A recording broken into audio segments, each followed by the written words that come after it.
Nos encontramos nuevamente para conversar un rato sobre estos elementos que propiciaron el surgimiento del Renacimiento italiano y luego el Renacimiento en toda Europa, a partir del mundo clásico antiguo, en este caso de Roma, en dos aspectos, arquitectura e ingeniería. Una cosa fundamental fueron las calzadas romanas.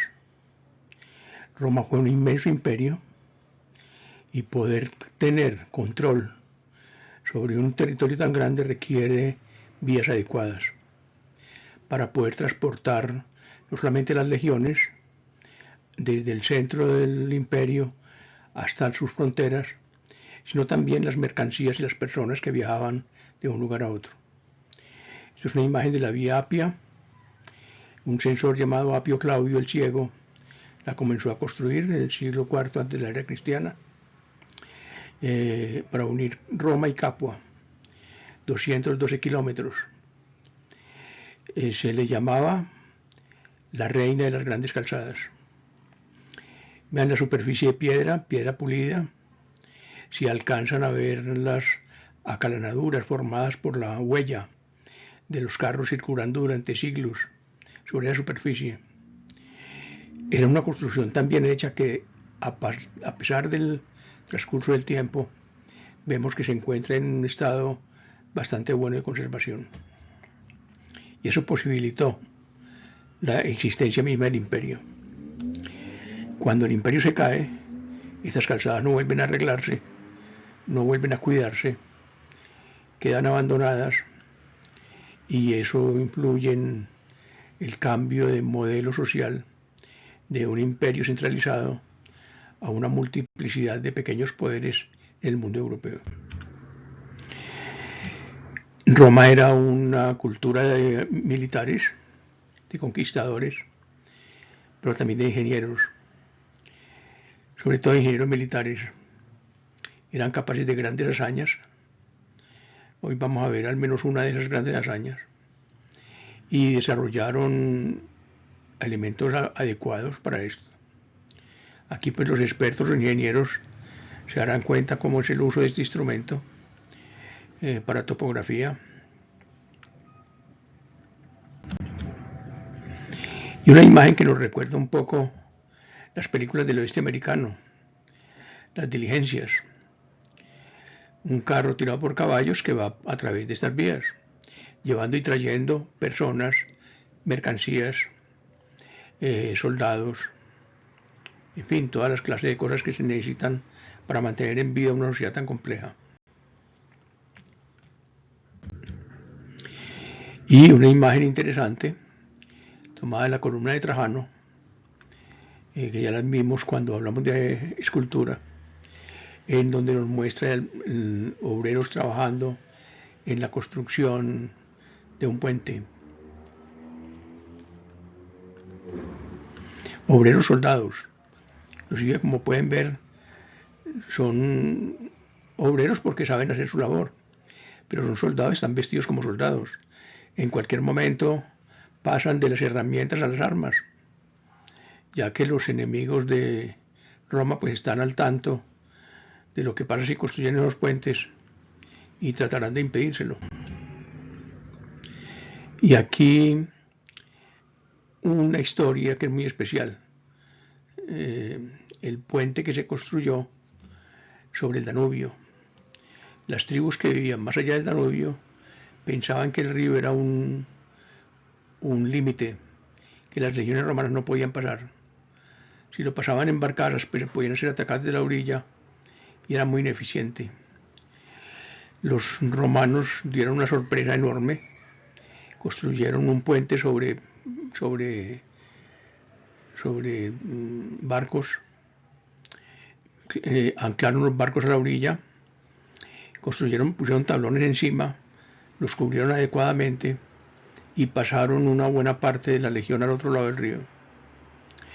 Eso les permitió después construir un puente real, ya no provisional, sino un puente militar, un puente que estuvo varios años en funcionamiento y que es una de las grandes obras de la ingeniería de la época. Volvemos a los puentes luego. porque el sistema básico es el arco de medio punto. Aquí tenemos partes del acueducto de Segovia, hoy en pie. Permite transportar agua desde muy lejos hasta el lugar donde se necesita, hasta las ciudades. Podemos ver el uso del arco de medio punto. Es interesante anotar que la carga se aligera mucho en el arco de medio punto porque estos vacíos no tienen peso. Si esto fuera como una muralla, una cosa continua, pesaría muchísimo más y tendría que ser muchísimo más ancho para poderse sostener. Entonces, este arco lo que pasa es que aligera el peso. El peso llega aquí, viene hasta primera piedra, se reparte a los dos lados, baja y finalmente en la parte de abajo se transfiere al piso, se transfiere a las bases, que deben ser muy grandes. Es estilísticamente muy bello. Habla de la capacidad constructora, de la capacidad matemática, no solamente pues, como obrero que talla piedra, obreros que la ensamblan, sino ingenieros y diseñadores muy avanzados, muy desarrollados, que lograron hacer este tipo de obras. Esto está en pie, estuvo en pie todo el tiempo y debe ser una de los elementos que cuando empezó a pensar el mundo renacentista en la tecnología, en el desarrollo, esto estaba a la vista y se dieron cuenta de la ventaja del uso de este tipo de arco para las construcciones. Aquí tenemos el puente romano en Nîmes, Francia, Pont du Gard. Estos puentes podían tener una doble función, puente y acueducto. Por la primera parte, por aquí pueden transitar personas, caballos, etc. Y en la parte final va el agua, por la parte final. Mire, arcos, fíjese que esto tiene forma de quilla. Es cuando el agua alcanza un máximo nivel, llega acá y esto actúa como la proa de un barco. Eso permite que el agua circule por los lados y no tumbe el puente. Tiene que ser lo suficientemente larga y ancha para poderlo sostener y poder vencer la resistencia al empuje del agua.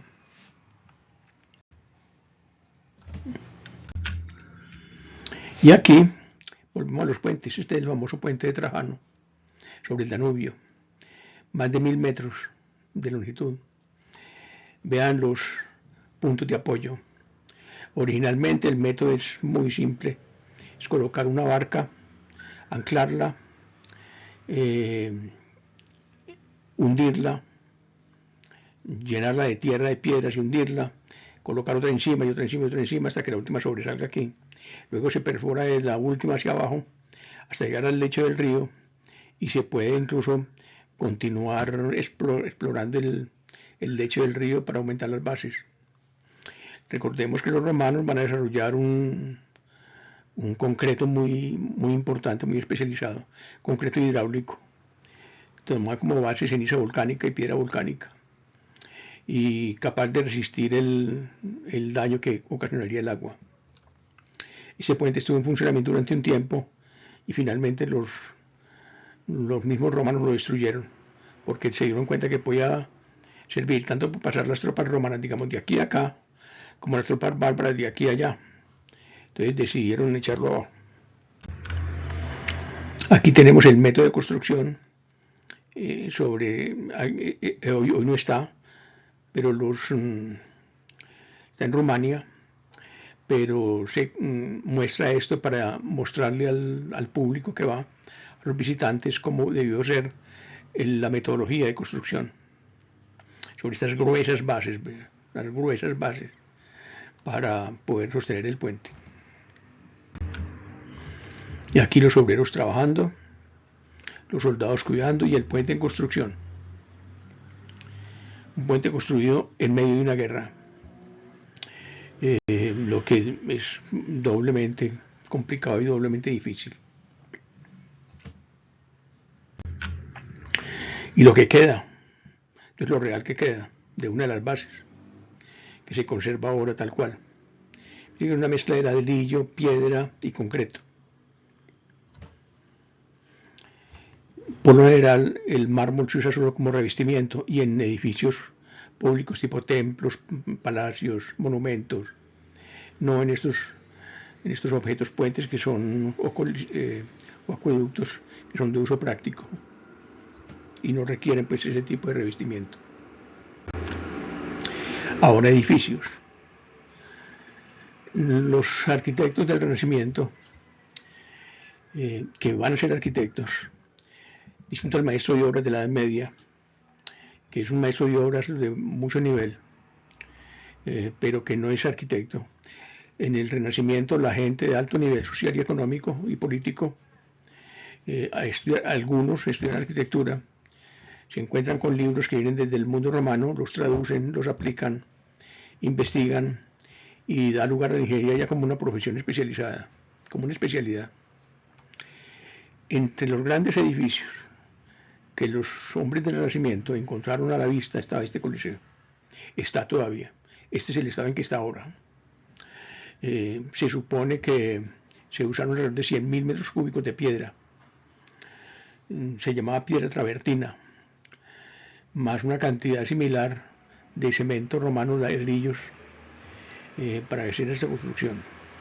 Es el símbolo del mundo romano, el símbolo de parte de la actividad cotidiana.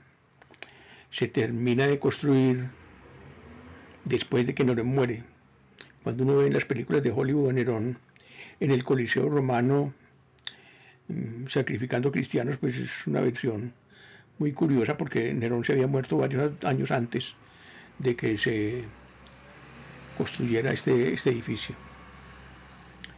Es el lugar de entretenimiento más grande del mundo antiguo y tiene más o menos la misma tipología y diseño de los grandes coliseos de deporte de hoy. Los estadios de fútbol, por ejemplo, que son los modernos templos. Durante el medioevo se construye, digamos, todo el Producto Interno Bruto y un grupo social en construir una catedral y una fortaleza.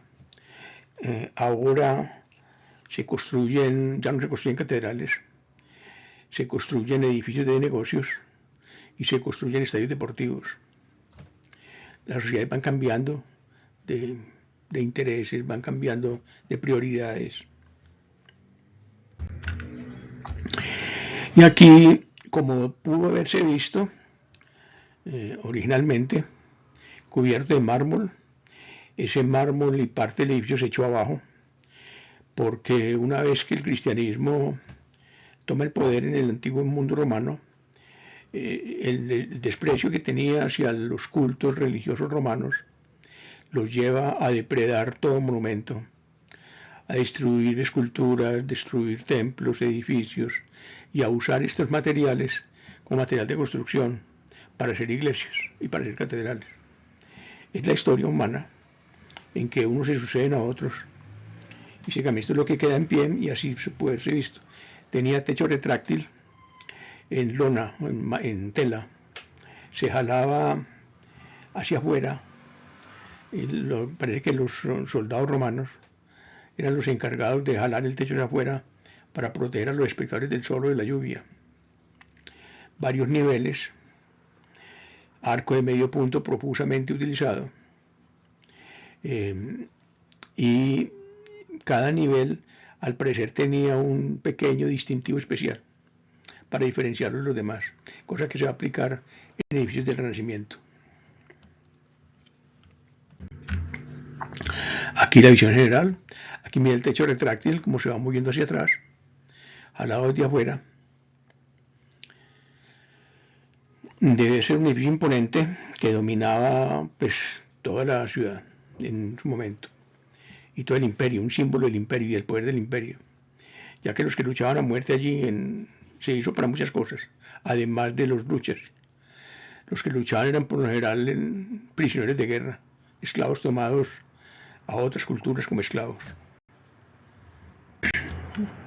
Y la arena, el lugar donde se lleva a cabo el espectáculo, digámoslo así, muy parecido a las playas de toros nuestras, que ya están inclusive dejándose de lado por las reclamaciones justas de los defensores de los derechos de los animales y la comparación con lo que queda. Y así una posibilidad de cómo pudo haberse visto en un momento determinado. Debió tener palcos especiales para los gobernantes. Se sabía que las graderías inferiores estaban habilitadas para la clase nobiliaria y en la medida que se ascendía se era menos importante socialmente. Tenía una cabida bastante grande, más grande que la de muchos de los estadios actuales.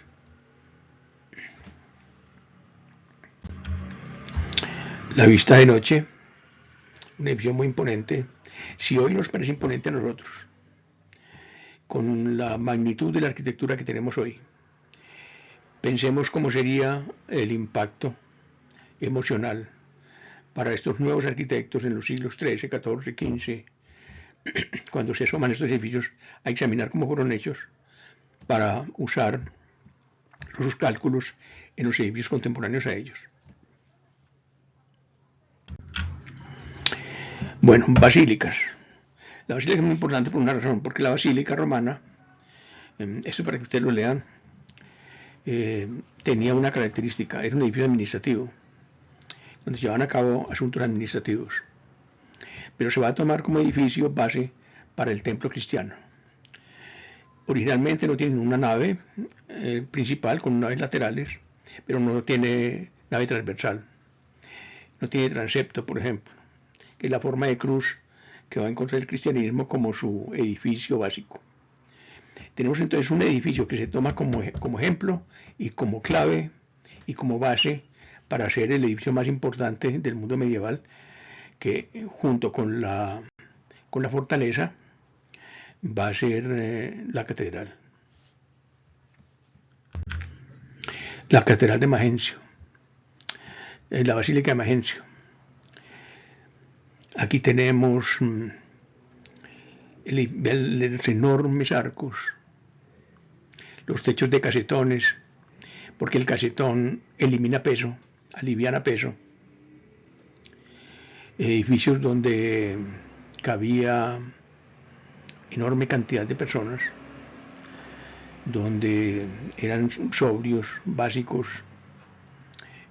La base era grandes. Vea el grosor de esta parte del edificio, enormes bases abajo, y tenía como función pues albergar los juzgados, los servicios administrativos, etc.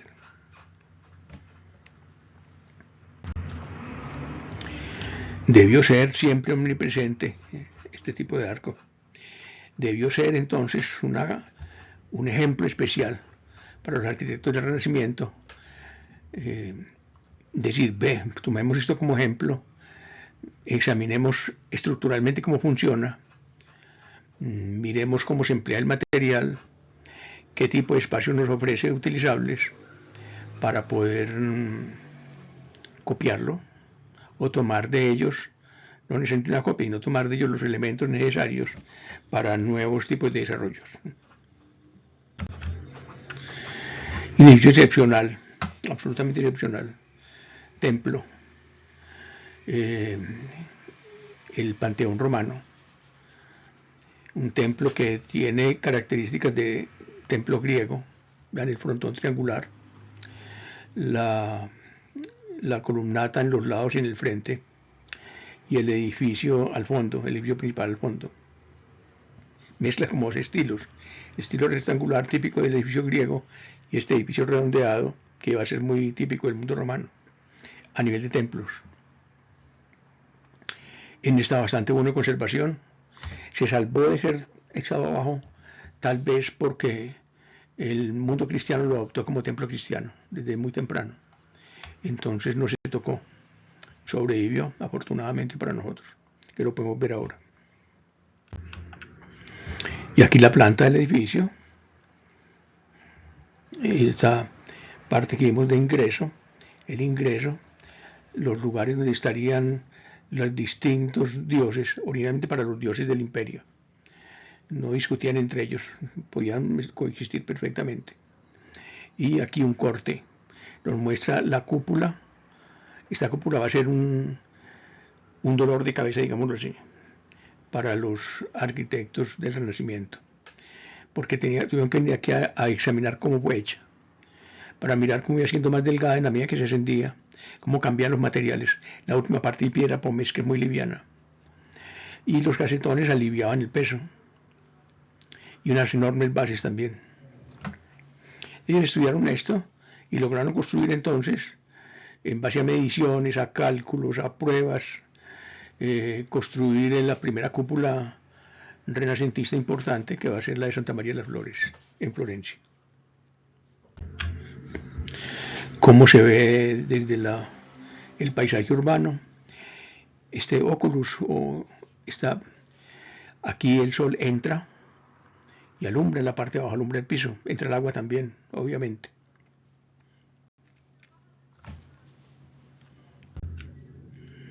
Un acercamiento. Aquí alcanzamos a ver los elementos de sustentación todavía vigentes y el techo desde abajo. Esto entonces va a ser lo que va a incentivar una investigación. Investigar, medir, pesar, probar materiales, examinar materiales, hacer modelos a escala, en fin, hasta poder aplicarlo a nivel real en la construcción. Vamos bajando hasta llegar al piso. Un enorme espacio. Originalmente los dioses del mundo romano van a estar allí presentes y después será entonces el santoral cristiano el que ocupe estos lugares. Afortunadamente se salvó por eso. Se salvó todo. Estos eran muy lujosos, un imperio muy poderoso. Y otro edificio modelo, las termas, lo que queda de las termas de Diocleciano. Tengamos en cuenta que los ciudadanos romanos se pasaban buena parte del día en las termas. Las termas eran como clubes sociales, edificios enormes llenos de jardines, bibliotecas, piscinas de agua caliente, piscinas de agua fría, gimnasios, edificios para pasar el rato conversando, haciendo vida social, masajes, limpieza. Roma era una cultura limpia, la gente era limpia, una cultura del agua. Podríamos decir que se bañaban todos los días. El medioevo no adopta esa costumbre, la rechaza, no la rechaza, no la conocían. Cuando a ellos les llegan los restos de estas termas, es muy probable que no supieran qué habían sido. Y igualmente las desmantelaron y las usaron como material de construcción en buena parte. Hoy queda una parte apenas. Un plano de lo que pudo haber sido el edificio en su origen. Había varios edificios. Se dice que casi la mitad de la población cabía en las termas en un momento determinado. Había horarios específicos para unos o para otros, para hombres, para mujeres. Parece que hubo un momento en que fue mixto. Y es la arquitectura, la escultura, el lujo para albergar a una población que está entreteniéndose y que está con eso demostrando poder. Yo creo que cuando llegaban allí a Roma los extranjeros, los comerciantes por ejemplo, que venían de otros lugares del mundo y veían esto, debían quedarse con la boca abierta, como decimos nosotros, porque es probable que en ninguna otra parte hubiera algo así. Edificios inmensos para luchas, edificios inmensos para las actividades que tienen que ver con el manejo administrativo de la sociedad, edificios enormes para el entretenimiento. Lo que queda del edificio de las termas hoy. Reconstrucciones, como pudo haber sido, como es ahora. Igual reconstrucciones. y una visión pues artística, digámoslo así, imaginaria de cómo pudo haberse visto de todas maneras en un lugar magnífico, absolutamente extraordinario.